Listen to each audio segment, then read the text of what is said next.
그럼 지금부터 여름이 끝날 무렵의 라트라비아타의 기자 간담회를 시작하도록 하겠습니다. 감독님과 배우님 입장 부탁드릴게요.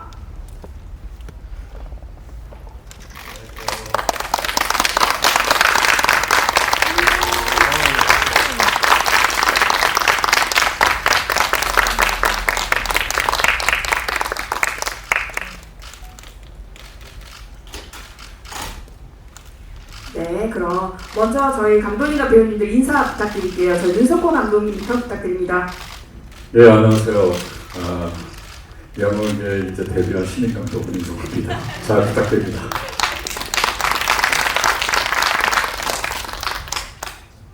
네, 안녕하세요. 여름이 끝날 무렵의 라트라비아타 영화의 영희 역할 맡은 김지영입니다. 반갑습니다. 네, 안녕하세요. 여름이 끝날 무렵의 라트라비아타에서 준호 역할 맡은 배수빈입니다. 반갑습니다. 네, 인사 감사합니다. 그럼 지금부터 기자님들 질문 받아보도록 할게요. 질문을 하실 분은 손을 들어주시면 저희 스태프분들이 마이크를 전달 드리도록 하겠습니다. 질문 주실 때는 매체와 성함 말씀 부탁드릴게요. 네, 저희 기자님들 질문 영화 바로 끝나셔서 질문 준비하시는 동안 제가 감독님께 먼저 질문 하나 드리도록 할게요. 감독님 그 말씀처럼 데뷔작이신데요. 그 여름이 끝날 무렵의 아트라비아타가 국내 첫 영화 연출 작품이시잖아요. 어떻게 작품을 구상을 하셨는지 말씀 부탁드릴게요. 예, 제가 2000년도 들었었을 때 우리가 코로나 때문에 굉장히 힘들었잖아요. 그때 저희 어머니도 아프시고 뭐 코로나 이런 것 때문에 굉장히 우울했었는데 그 전에도 이제 일본에서 영화를 한번 했지만 한국에 와서도 이제 영화를 하고 싶었던 생각이 있었던 차에 제가 다정함의 과학이라는 영화를 그 책을 봤어요. 그러고 보니까는 사람끼리 어떤 다정함이 치유를 할 수 있다라는 그런 책이었는데 그 책을 보고 그 전에 제가 생각했던 일본 소설이 있었는데 영화 소재로서 생각했던 제목 그대로예요. 여름이 끝난 거라고 라트라비아타. 그래서 그거랑 같이 이렇게 연관이 되면서 이 시대에 이런 영화를 만들면 어떨까 하는 생각이 들어서 내치김에 하자 해갖고 신화를 막 쓰게 됐고 그리고 제주도 헌팅 다니다가 제주도에 찾아서 그렇게 해서 만들게 됐습니다. 네. 그러니까 힐링 영화를 좀 음악이 많이 있는 힐링 영화를 만들고 싶었는데 네, 그렇게 해서 만들게 됐습니다. 네, 정말 제목처럼 여름이 끝날 무렵에 개봉하게 되어서 더욱더 감회가 새로울 것 같습니다. 네, 혹시 기자님 질문 있으신 분 계실까요? 네, 손을 들어주시면 저희 스태프분이 마이크를 전달 드리도록 하겠습니다. 네, 준비하신 동안 그럼 제가 배우님들께 질문 하나 드릴게요. 네, 그 여름이 끝날 무렵 라트라비아타에서 두 분 멜로 연기를 해주셨는데 시나리오를 보시고 처음 느낌은 어떠셨는지, 그다음 또 어쨌든 저희 90년대 레전드 감독님이신 윤석호 감독님과 또 작업을 하셨잖아요. 멜로장인이신 어떤 소감인지 한번 말씀 부탁드릴게요. 네, 사실 제가 이 시나리오를 받고 나서 시나리오보다 먼저 결정을 한 것 같아요. 시나리오 받고 원래는 굉장히 심사숙고해서 읽고 그 다음에 역할이 어떤 분량이든 간에 제가 그 다음에 선택을 하는 편인데 시나리오 받자마자 감독님 누구? 윤석호. 그래가지고 그냥 냉큼 저 덥석 물었습니다.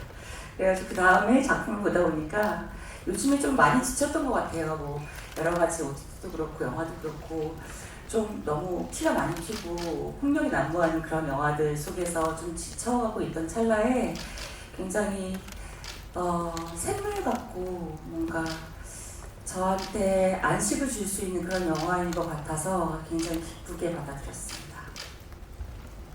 네, 배수빈 배우님 말씀 부탁드릴게요.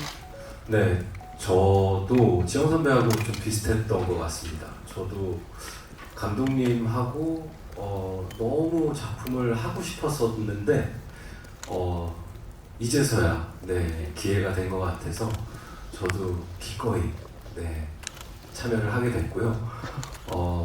또 지영 선배님하고도 제가 몇 작품에서 그냥 이렇게 스치듯 만났는데 한번 좀 같이 좀 작업을 너무 해보고 싶었던 선배님이고 배우시라서 네, 감사합니다. 네.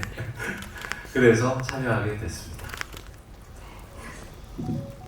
이어서 그럼 감독님도 우리 배우님들과의 작업이 어땠는지, 어떻게 캐스팅을 하게 되었는지 이어서 답변 부탁드릴게요. 예, 영화를 보셔서 알지만은 그 여주인공이 굉장히 억척스럽게 사는 어떤 겉모습과 그런 과거에 아주 큰 아픔을 갖고 있는 내면의 어떤 고통, 상처 이런 걸 가진 두 가지의 어떤 복합적인 측면을 잘 연기를 해야 되는데 뭐 워낙 뭐 복귀리 이미지로 억척스럽고 뭐 그런 수다스럽고 이런 것들이 기본적으로 갖고 있고 저희 그 연출자들은 항상 그 남의 작품들 볼 때도 거기 나온 배우들의 어떤 표정과 이미지와 이런 것들을 관찰하게 되거든요. 그래서 저 친구가 좀 여성적인 측면도 있고 되게 고운데 좀 억척스러운 걸로만 이미지가 많구나. 그래서 아마 그런 것들을 내가 좀 찾아내서 같이 그걸 섞어 놓으면은 제가 생각하는 영희 캐릭터랑 잘 맞을 것 같다라는 생각을 했고요. 뭐 배수빈 씨도 마찬가지예요. 제가 본 모니스터 속에서 본 배수빈 씨는 약간 뭐랄까요, 빌런적인 캐릭터도 좀 많이 한 것 같고 강한 엣지가 있는 건 좀 많이 있는 것 같은데 제가 그 갖고 있는 이미지는 좀 눈매가 좀 사슴눈 같다고 할까요? 좀 외로워 보이고 약간 여성들에게 모성 본능을 자극할 수 있는 약간 그런 슬픔, 우울, 위태위태한 어떤 그런 느낌, 그런 느낌들이 좀 있었어요. 그래서 사실 우리 여기에서는 많은 대사가 남자 주인공이 있진 않지만 그런 표정과 이미지가 되게 중요했기 때문에 이 친구한테 내가 느낀 그런 찾았던 그런 이미지가 있으니까 제가 해내면 되겠다 해갖고 캐스팅을 했고 두 분 다 제 예상대로 잘 해줘서 굉장히 감사하게 생각하고 있습니다. 그 촬영 장소를 제주도로 결정하셨는데 감독님께서는 왜 제주로 결정을 하셨는지 궁금하고요. 또 배우님들은 그 제주에서 찍다 보니까 또 특별한 에피소드가 있지 않을까 싶은데 답변 부탁드리겠습니다.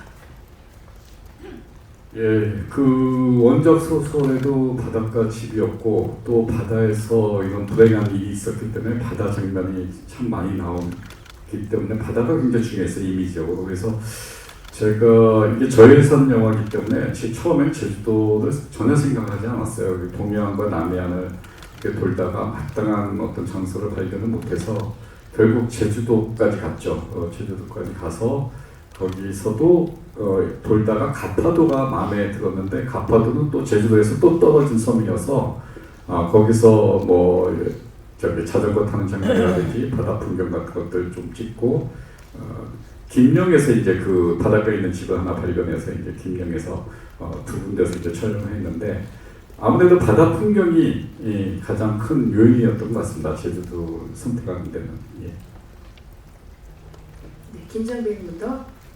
네, 저는 제주도인 게 너무너무 좋았거든요. 그래서 작품도 너무 예쁠 것 같고 감독님은 어떻게 그림을 잡으실지 굉장히 궁금하고 그래서 사실 처음에 장소 헌팅 때도 막 따라다니고 그랬어요. 가서 자전거도 타보고 가파도 가서 되게 귀찮게 그렸던 것 같아요. 감독님 초반부터. 그래서 저 촬영을 했는데 감독님이 태풍이 무조건 오긴 왔어야 했는데 너무 간절한 영혼을 담았는지 태풍이 3번이나 와가지고 해를 못 볼 정도로 좀 열악한 기상 속에서 찍어야 했었는데 그럼에도 불구하고 저희가 기다린 보람들이 있는 것들이 많았어서 감독님이 너무 아쉬워하셨지만 그래서 저희는 되게 좋은 장면들이 많았던 것 같고 심지어 엔딩 장면에 저희가 이렇게 앉아가지고 바다를 바라보면서 있는 그 뒷모습이 찍히는데 눈물이 막 나더라고요.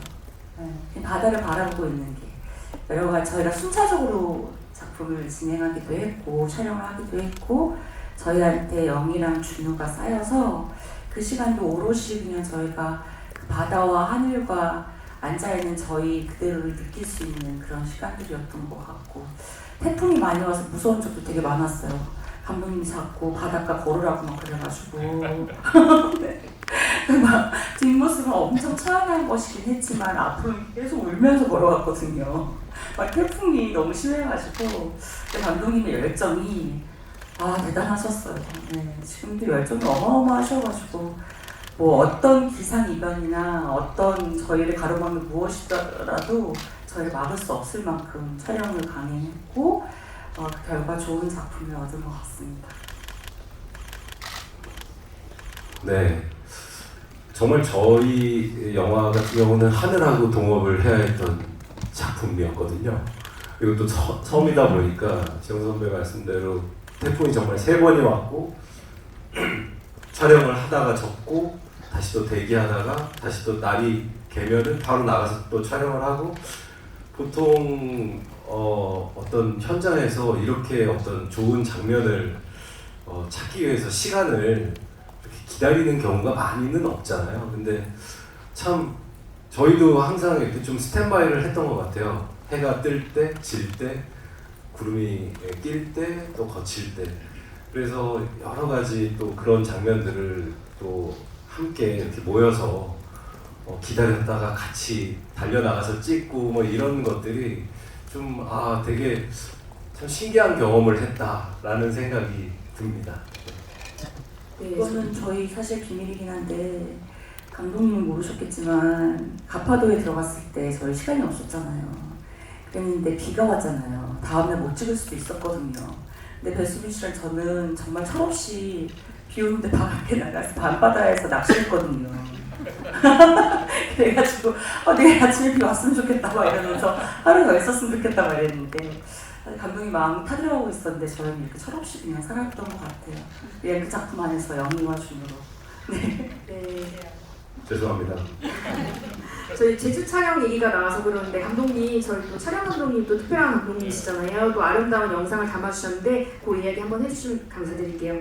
예, 촬영 감독, 제가 이제 영화는 아무래도 처음이기 때문에 촬영 감독님은 좀 유명한 분을 모시고 싶었어요. 그래서 저랑 옛날에 대학에서 그 영문영화과 학생들 면접을 같이 봤던 기억이 있어서 김영국 촬영 감독님, 그래서 거의 뭐 20-30년 만에, 20년 만에 연락했나요? 근데 다행히 또 오케이 해주셔서 김영국 감독님 뭐 워낙 뭐 베테랑이시고 그런 분인데 오케이 해줘갖고 아주 마음 편하게 잘 찍었습니다. 예. 뭐 김영국 감독님은 다 아시니까 그분의 전작을 다 설명할 필요는 없을 것 같아요. 대표적으로 뭐 살인초부터 시작해서 뭐 괴물, 뭐 홍상수 씨 영화라든지 또 비트, 봄날은 간다, 뭐 장르는 불문하고 굉장히 많이 있죠. 네. 좋은 영화들을. 그 드라마 연출자 마지막은 2012년에 사랑비이신 것 같은데 이제 12년 만에 뭔가 대중들에게 또 작품을 보여주시는 건데 좀 이렇게 시간이 걸린 이유가 뭔지 궁금하고 또 감독 영화 연출로 또 데뷔하신 국내에서는 또 첫 작품이니까 소감이 일단 궁금합니다. 네. 예, 제가 뭐 개인적으로는 이제 겨울연가 이후로 그 이후에도 이제 작품을 했는데 회사를 만들고 뭐 여러 가지 이제 뮤지컬, 겨울연가 뮤지컬도 하고 2013년인가 13년 같은데 사랑비를 했던 게 거기까지 하고요.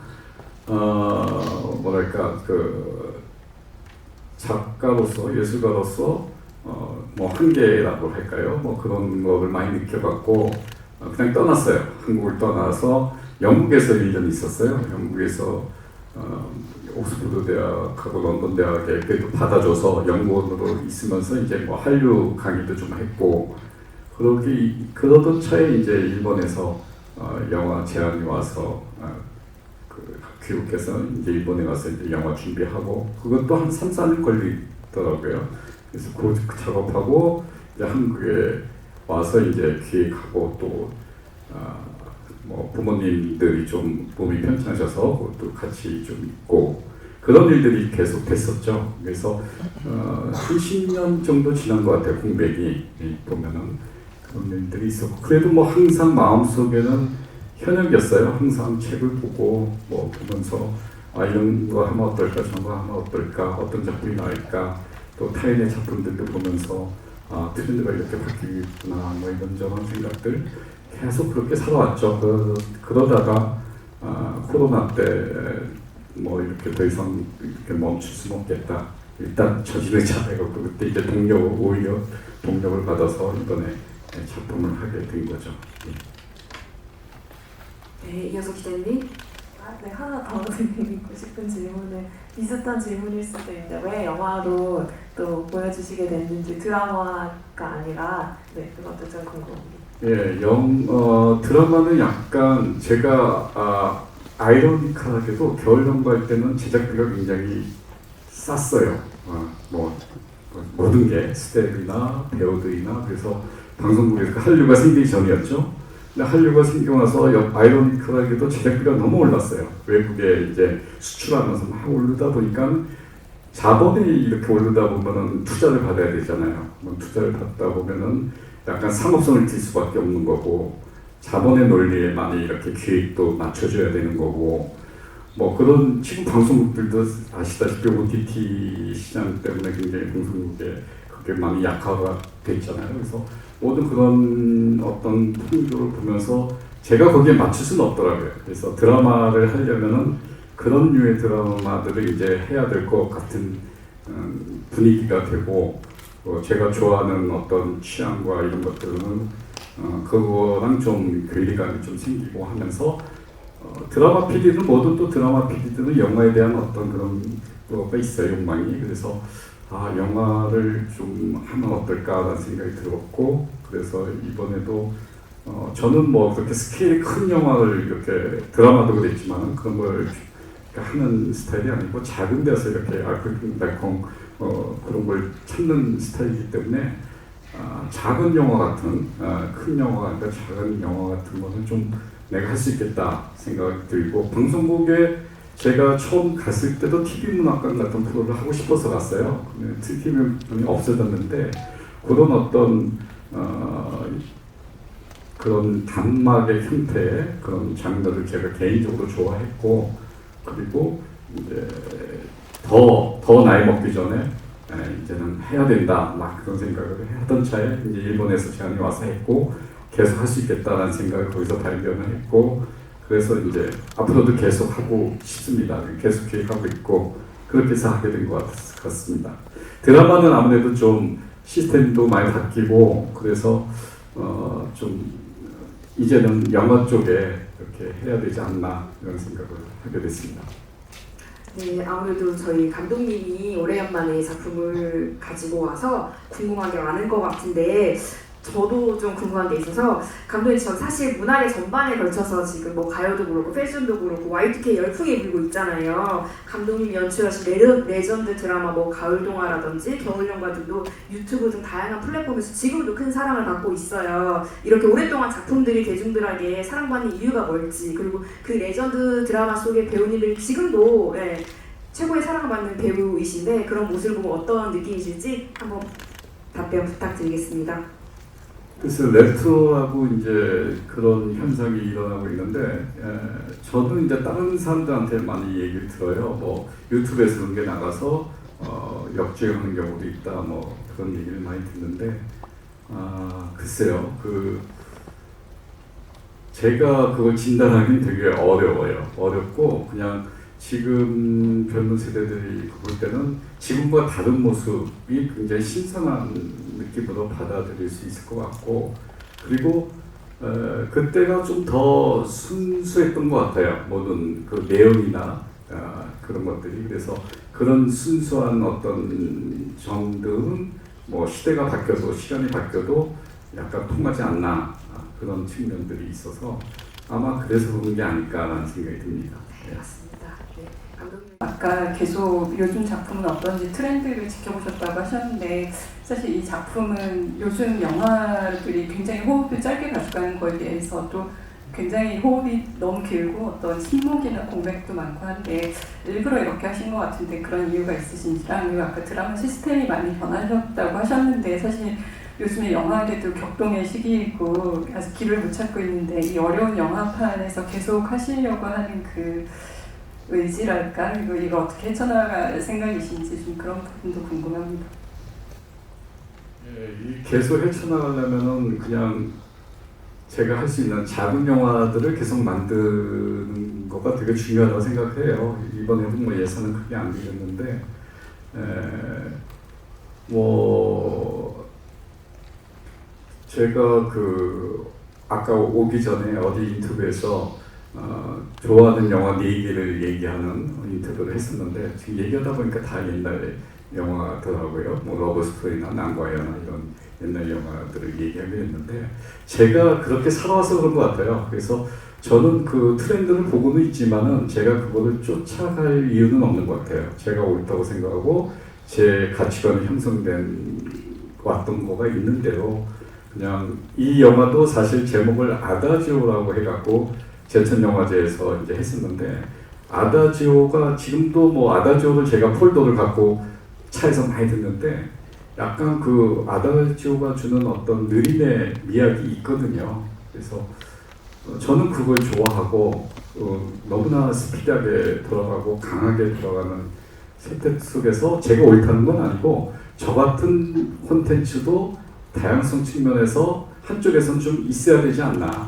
그래서 다양하게 그런 걸 또 좋아하는 사람은 그런 데서 숨도 좀 쉬고 또 재밌고 쇼트하는 거를 좋아하시는 분들은 또 그런 걸 또 좋아하면서 스트레스를 풀고 뭐 이런 다양성이라고 보는데 저는 제가 하는 거는 그게 저의 역할인 것 같고 약간의 뭐 사명감까지는 아니지만은 제가 사회의 어떤 순기능이라고 할까요?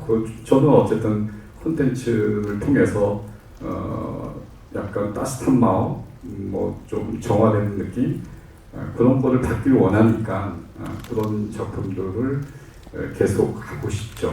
예. 트렌드랑 상관없이요. 예.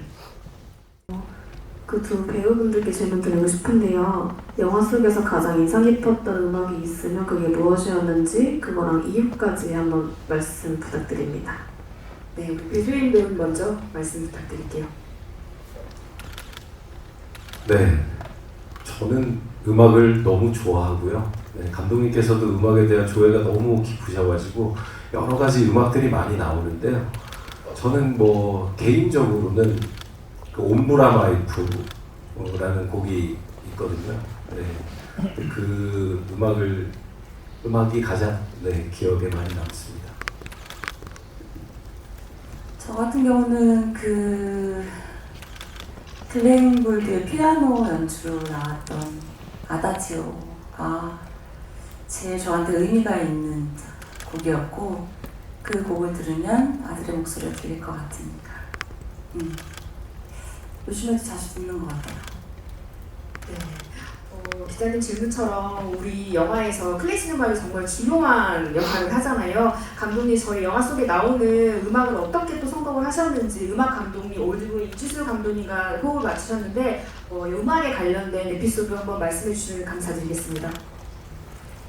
예, 원작 소설 읽었을 때 제일 마음에 들었던 부분이 그 글렌 골드의 허밍. 뭐 글렌 골드가 피아노칠 때 허밍한다는 건 많이 알려진 사실인데 그걸 모티브로 해서 자식의 죽음과 이런 전체적인 스토리를 끌고 나온 그 아이디어가 굉장히 마음에 들었어요. 그래서 이거 좀 영화로 만들고 싶다라고 생각을 해서 이제 시작을 하게 됐는데 그러다 보니까 영화 보시면 알다시피 아들의 플레이리스트 그 쪽지가 있잖아요. 그래서 거기 소설 속에는 그 쪽지 넘버가 없죠. 그래서 이제 제가 이제 그걸 결정을 해야 되는데 그래서 그때 뭐 예원 다니는 학생들 만나서도 너희들이 치고 싶은 곡이 뭐니? 뭐 그런 것도 물어보고 그 나이 또래 초등학교에서 중학교생 정도 애들이 치고 싶어하는 곡들 그리고 유튜브에서도 이제 많이 있더라고요. 콘테스트 하는 장면들이 콩쿨 그런 콩쿨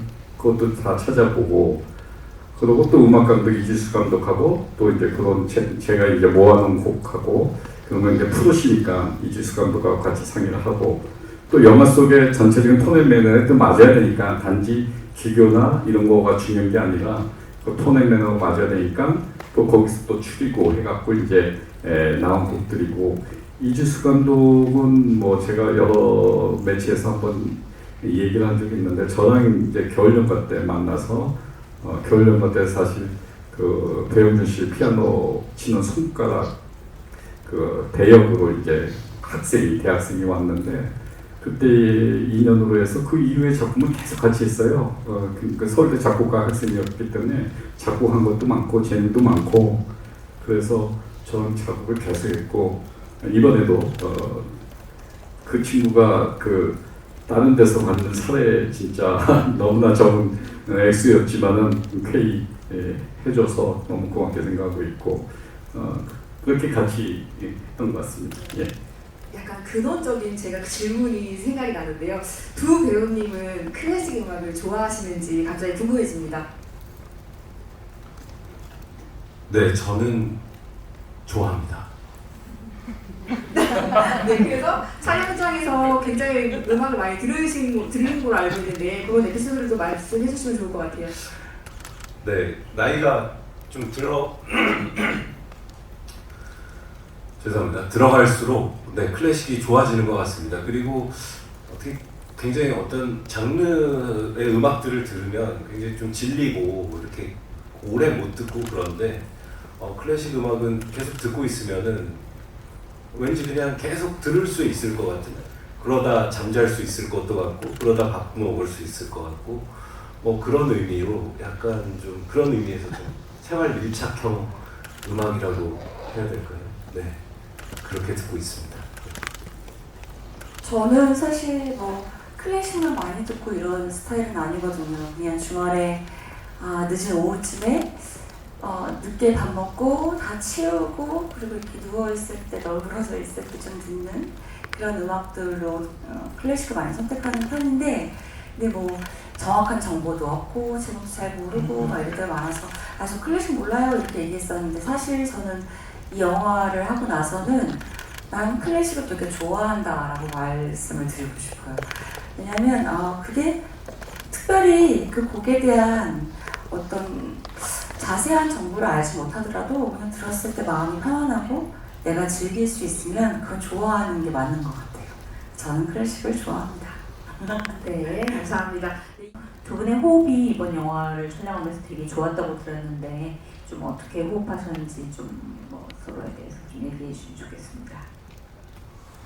김선배부터. 네. 저는 영화에서 보신 것처럼 배수민 씨 되게 괴롭혔어요. 네. 엄청 귀찮게 굴고 밥 먹자 그러고 놀아줘 그러고 그랬는데 배수민 씨는 정말 철저히 그 인물처럼 그 기간을 오롯이 준으로 살았던 것 같아요. 초반에 제가 막 말고 보다 선배님 저 지금 좀 쉬고 싶어서요. 오늘 저는 식사를 하고 싶지 않아서요. 혹은 살이 좀 더 빠졌으면 좋겠어서 뭐 여러 가지 이유로 되게 저를 피했고요. 그래서 되게 섭섭할 찰나에 점점 제가 그래도 끊임없이 막 너무 귀찮게 구니까 정말 귀찮았는지 한번 밥 먹어주더라고요. 그래가지고 되게 편안해지는 어떤 시점이 있었는데 그때부터 저도 약간 배수민 배우 보시면 되게 분위기 있고 엄청 멋있잖아요. 잘생겼잖아요. 네, 그래가지고 잘생겼어 그래가지고 되게 부담스러웠을 것 같은데 그만큼 여기로서 준우를 굉장히 인간적으로도 굉장히 사랑하고 남자로서는 당연히 사랑할 수밖에 없을 것 같아요. 표현이 잘 안 됐나요? 잘 배웠으리라 믿습니다. 네, 감사합니다. 저는 좀 힘들었어요. 솔직히 제주도에서의 삶이 왜냐하면 준우는 우울증에 빠져 있었고 뭔가 좀 고립되어 있는 상태의 어떤 그 정신 상태를 가지고 있었기 때문에 기본적으로 그 한 달 전쯤부터 영화 촬영 들어가기 한 달 전쯤부터 계속 계속 금식을 좀 간헐적 금식을 하기도 했고요. 그래서 또 어디 밖에도 안 나가고 좀 저 자신을 조금 고립시켰던 것 같아요. 근데 막상 제주도에 가니까 넓게 뚫린 바다를 보고 하늘을 보고 하니까 갑자기 기분이 너무 좋아진 거예요. 그래서 저는 이거를 계속 유지를 하고 가야 되는데 지영 선배님은 계속 이제 촬영 끝나고 맛있는 거 이렇게 있으면 같이 가시고 그러니까 저는 좀 이게 좀 힘들다. 이 좋은 풍경에서 이렇게 영화를 촬영한다는 거는 약간 좀 다른 이야기구나 라는 거를 좀 느꼈고요. 네. 근데 너무 또 이렇게 변하면서 또 영희가 계속 이렇게 영며들듯이 네, 뭔가 약간 그렇게 딸려 들어갔던 것 같습니다. 네, 그래서 참 너무 네 좋았습니다. 그럼 저희 감독님과 배우님 마지막 소감 듣고 기자 간담회를 마치고 끝인사 하면서 이제 끝인사 마친 포토타임을 진행할 건데 이제 저희 배수민 배우님부터 끝인사 하시면서 저희 뭐 어떻게 영화를 봐주셨으면 좋겠는지 그리고 또 매력 포인트가 어떤 게 있는지까지 해주시면 너무 감사드리겠습니다. 네, 이 영화는 정말 아까 감독님께서 말씀하셨듯이 정말 감독님의 어떤 그 인간과 사람에 대한 따스함, 네, 이거를 표방하고 있는 영화입니다. 그래서 의도 자체가 너무나 순수하고 그리고 또 그런 마음들이 관객분들에게 충분히 좀 잘 전달됐으면 하는 바람입니다. 많이 사랑해 주시고 그리고 또 기자님들 많이 좀 부탁드리겠습니다. 네, 감사합니다. 네, 영희로서 영화 안에서 사는 동안 매 순간순간이 늘 행복했던 것 같아요. 되게 의미 있는 시간들이었고 영희가 준우를 만나면서 아픔이 있는 사람이니까 그 아픔을 알아볼 수 있잖아요. 그러니까 더 구해주고 싶고 그런 사이에 치유가 됐던 것 같거든요. 저 스스로도 모르게. 근데 개인적으로도 저도 굉장히 많은 걸 느끼고 많은 것들을 힐링했던 경험이었거든요. 그래서 많은 분들이 이 영화를 보시고 그저 그냥 자신의 이 영화 안에 풀어놓고 즐기셨으면 좋겠어요. 그 안에서 위로받고 힐링되고 그러기를 간절히 기도합니다. 고맙습니다. 도와주세요. 예, 영화 속에 나오는 대사로 표현을 하자면 라트라비아타, 길 잃은 여자인데 길 잃은 사람들을 위한 영화. 그리고 또 맨 뒤에 라트라비아타를 위하여라는 말이 있죠. 예, 역시 길 잃은 사람들을 위한 영화. 맨 마지막 대사, 다음 계절은 행복하길 바라요. 역시 위로를 주는 그런 영화로 만들고 싶었습니다. 그래서 이 영화를 보고 우리가 인생의 어떤 여러 가지 어려움과 힘듦과 이런 것들이 있는데 이 영화를 보고 잠시 그 동안 좀 위로를 받을 수 있었으면 하는 마음으로 이 영화를 만들었습니다. 많이 전달해 주시고 관심을 가져주셨으면 감사하겠습니다. 감사합니다. 네, 감사합니다. 이것으로 기자 간담회를 마치고 잠시 자리를 정리한 후에 포토타임을 진행하도록 하겠습니다. 감독님과 배우님들은 잠시 자리를 이동해 주시기 부탁드립니다.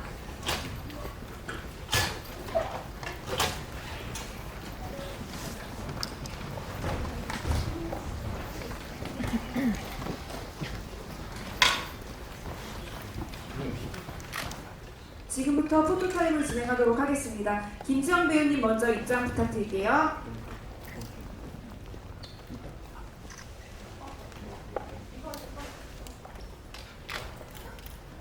네, 입장 부탁드리겠습니다.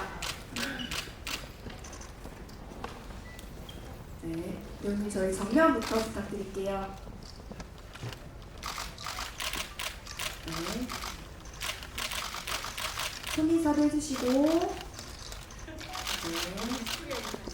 네, 손아트도 좀 부탁드릴게요. 보라트 네.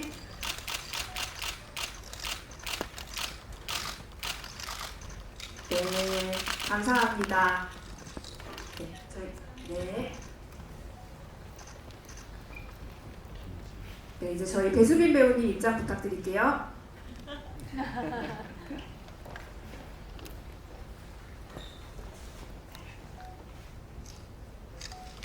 보시고 네.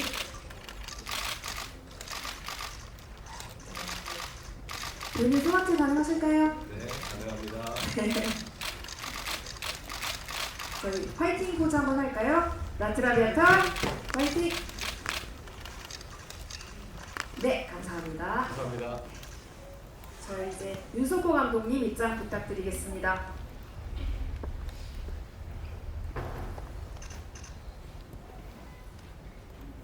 네. 네. 네, 감사합니다. 감독님 손인사 한번 해주실 수 있으실까요? 네. 네, 감사합니다. 저희 이제 그 김정 배우님, 배수빈 배우님 2인컷 저희 준비하도록 하겠습니다. 네, 배우님 두 분 입장 부탁드리겠습니다.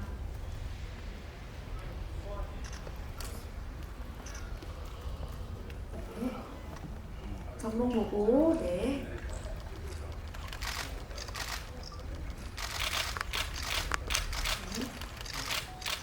손도 한번 해볼까요? 네, 그대로 저희 손아트 가실게요. 아 이렇게 네. 그거 먼저 하고, 딱 손, 네. 그거 네. 두 분이서 하트를 만들어주시면, 두 분, 다시, 네, 다시 한 번만 부탁드려요. 두 분이서 하트 이렇게? 만드는 거, 네. 하고, 네. 마지막으로 보라트 한번 할까요, 저희? 네. 네. 그럼요. 정말 마지막으로 화이팅 포즈 한번 하겠습니다. 라트라비아타 화이팅! 네, 저희 그러면 두 분 계시고 감독님까지 저희 네. 3위 촬영 진행하도록 하겠습니다.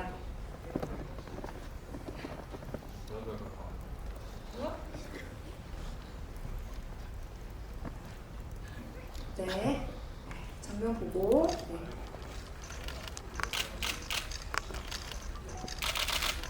세 분 손인사 한번 가능하실까요? 네. 네. 화이팅 포즈 한번 가겠습니다. 라트라비아타 화이팅! 네, 감사합니다. 저희 이것으로 포토타임 진행을 마치도록 네. 하겠습니다. 감사합니다. 네. 네, 다시 한번 오늘 기자간담회 와주신 기자님들 너무 감사드리고요. 저희 9월 11일 날 개봉합니다. 많은 응원과 관심 부탁드립니다.